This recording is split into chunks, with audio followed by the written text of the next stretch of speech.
Welcome to week 8, guys. This week we're going to be looking at chapter 8, and primarily we're looking at doing the activities 1 and 2, which is prioritizing customer needs. There are some times when a customer comes in that we're going to have a large list of things that they have to do to their car. And you may find that the customer can't afford to do all of those. So they may say, well, what do I really need?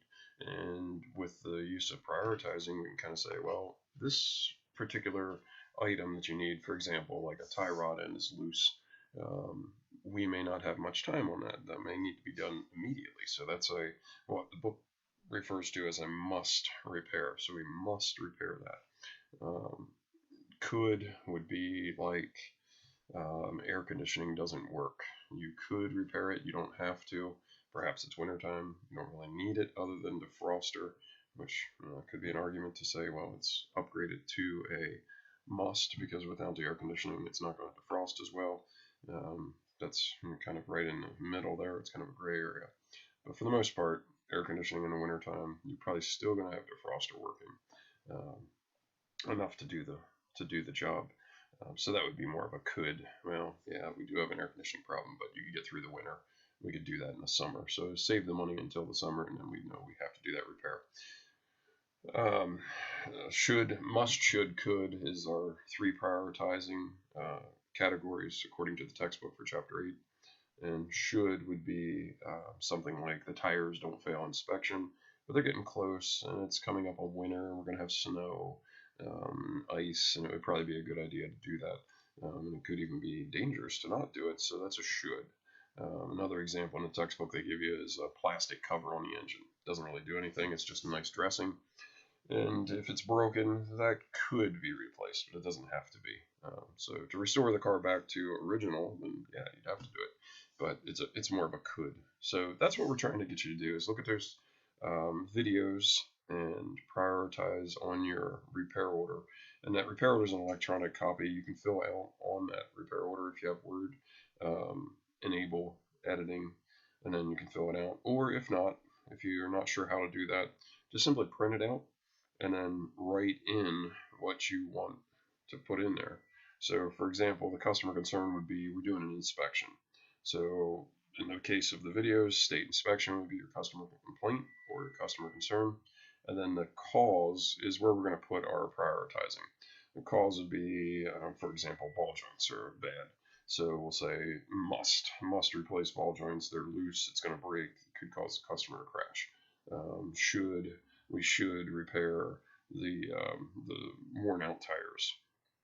Could plastic engine cover. So kind of put on there. Correction is just left blank because we're not doing any correction until the customer actually gives approval.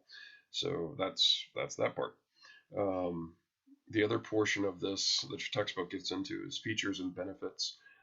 So you explain to the customer this particular tire, why is this better than another one? Well, if the customer does a lot of off-road driving, perhaps they want a more aggressive mud and snow tire, and we can explain to them what the differences are between the tires and how using a tire with a better rating is going to give them better traction, which may be exactly what they need. So if we sell them the cheapest thing, they may be very disappointed because the tire won't produce the results they're looking for. So that's a feature benefit kind of thing that the textbook talks about, and it's also part of upselling things. It's something they need. It's not just an air filter that you go to your local quick change place and they continue to tell you every time you bring it in you need an oil filter, or I mean an air filter. Obviously, you don't need an air filter every 3,000 miles or every 8,000 miles.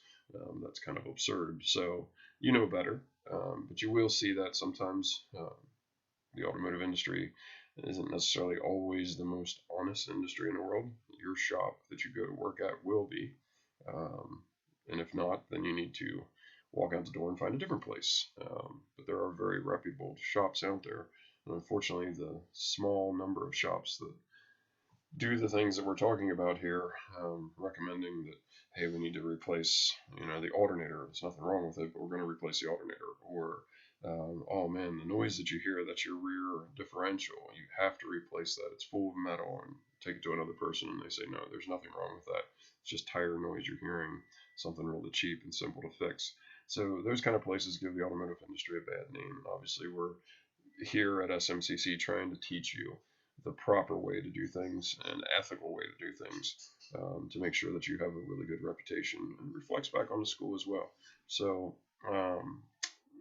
kind of getting into some other things there, but for the big part of it, the activity, make sure that you prioritize those two vehicle inspections. Actually, I'm sorry, it's 3 vehicle inspections that are on those videos, you should see. And just do what's on the videos, do repair orders for each one of those vehicles, and you should be good to go. So chapter 8, that'll fix that up. There's no questions this week for chapter 8. Just simply do the activity. Use your textbook to help you with that. And then we do have a midpoint exam. I'm not going to have a discussion board this week, simply due to the fact of we have a midpoint. So I'm going to give you the activity and the midpoint, and that's it. Midpoint obviously is an open book test.